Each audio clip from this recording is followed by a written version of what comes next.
Hello বন্ধুরা, সবাই কেমন আছেন? আশা করি সবাই ভালো আছেন। তো আজকে আমি যে বিষয়টি নিয়ে কথা বলবো সেটি হচ্ছে আমাদের বিএমআই নিয়ে। বিএমআই আমাদের অনেকেরই ধারণা আছে, আবার অনেকেরই ধারণা নেই। এটা আসলে অনেক পরীক্ষায় এসে থাকে বা অনেক ইন্টারভিউতে আমাদের জিজ্ঞেস করা হয়ে থাকে। সেজন্য আমি আজকে কথা বলবো বিএমআই নিয়ে। বিএমআই মানে হচ্ছে বডি মাস ইন্ডেক্স। এটা দিয়ে বোঝা যায় যে আমাদের শরীরের উচ্চতার সাথে আমাদের ওজনের সামঞ্জস্যতা আছে কিনা। যে আমাদের উচ্চতা যদি কম হয়, বিএমআই যদি বেশি হয়, ওজন যদি বেশি হয়, সেক্ষেত্রে আমাদের সেটা এক ধরনের সমস্যা। সেজন্য আমাদের ওজনের সাথে উচ্চতা ঠিক আছে কিনা এটা দিয়ে সেটাই মেজারমেন্ট করা হয় বিএমআই থেকে। তো চলো কথা না বাড়িয়ে ভিডিওটি শুরু করা যাক। তো আজকের ভিডিওতে আমি আমার বিএমআই নির্ণয় করব। সেজন্য আমাদের একটা সূত্র জানতে হবে। সূত্রটা হচ্ছে বিএমআই সমান সমান ওয়েট ইন কেজি, মানে ওজনটা হবে আমাদের কেজিতে এবং হাইটটা হবে মিটারে। তো আমাদের যে সমস্যাটা হয় সেটা হচ্ছে আমাদের বেশিরভাগই আমরা উচ্চতাটা ফিটে ইঞ্চিতে মেপে থাকি। তো সেক্ষেত্রে আগে আমাকে এটাকে মিটারে কনভার্ট করতে হবে। তো আমি সেটা খাতা কলমে করে দেখিয়ে দিচ্ছি কিভাবে কনভার্ট করতে হবে।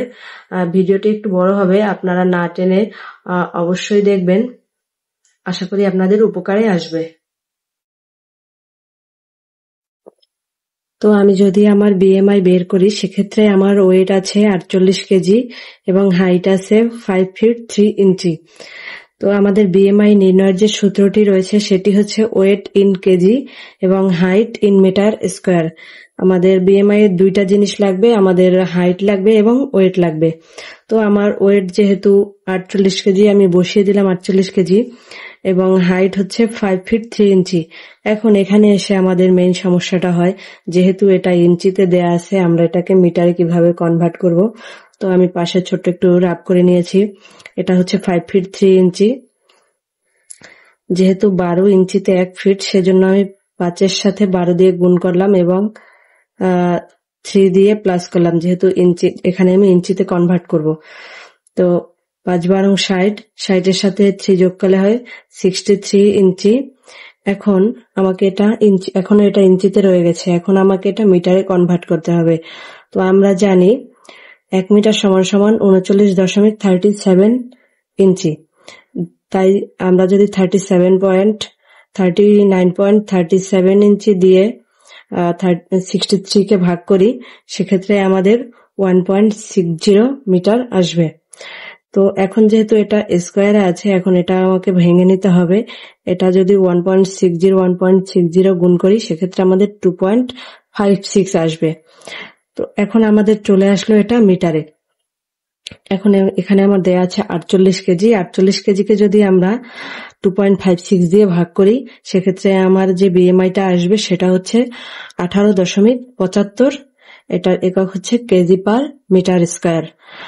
এখন আমরা জানি আমাদের যেহেতু সবকিছুরই একটা নর্মাল রেঞ্জ থাকে, যখন এই নর্মালটা অতিক্রম করে তখন সেটাকে আমরা কম বা বেশি বলি।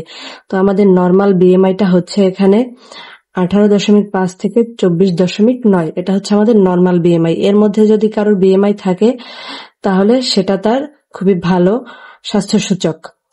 এখন আন্ডারওয়েট হচ্ছে যদি 18.5 কম হয় তখন সেটাকে বলা হয় আন্ডারওয়েট। দেখা যায় একজন মানুষ অনেক লম্বা কিন্তু তার ওজন কম, আবার অনেক শর্ট কিন্তু তার ওজন অনেক বেশি, সেই ক্ষেত্রে আন্ডারওয়েট ওভারওয়েট এরকম হয়। তো ওভারওয়েটটা হবে আমাদের 25 থেকে 29.9 মধ্যে যদি থাকে তখন সেটা ওভারওয়েট হয়। এখন ওবেসিটি একদম স্থূলতার পরিমাণটা খুবই বেশি। এটাকে আবার 3টি গ্রেডে ভাগ করেছে। এটা গ্রেড 1 হচ্ছে 30 থেকে 34.9 পর্যন্ত হচ্ছে গ্রেড 1, গ্রেড 2 হচ্ছে 35 থেকে 39.9 এবং গ্রেড 3 তে যদি 40-এর উপরে যায় সেটা হচ্ছে গ্রেড 3। এটা হাই রিস্ক। এটা একজন মানুষের জন্য খুবই একটা গুরুত্বপূর্ণ পর্যায়। এই সময় একজন মানুষ হাই রিস্কে থাকে, তার যে কোনো সময় যে কোনো ধরনের সমস্যা দেখা দিতে পারে। এজন্যই আসলে আমাদের এই বিএমআইটা নির্ণয় করা, যে আমাদের ওজনের সাথে হাইটের সাথে ওজনটা ঠিক আছে কিনা। তো ভিডিওটি যদি ভালো লেগে থাকে অবশ্যই আপনারা সবার মাঝে শেয়ার করে দিবেন, সবাইকে শেখার সুযোগ করে দিবেন। এতক্ষণ ধরে ভিডিওটি দেখার জন্য, আমার সাথে থাকার জন্য সবাইকে অনেক অনেক ধন্যবাদ। সবাই ভালো থাকবেন।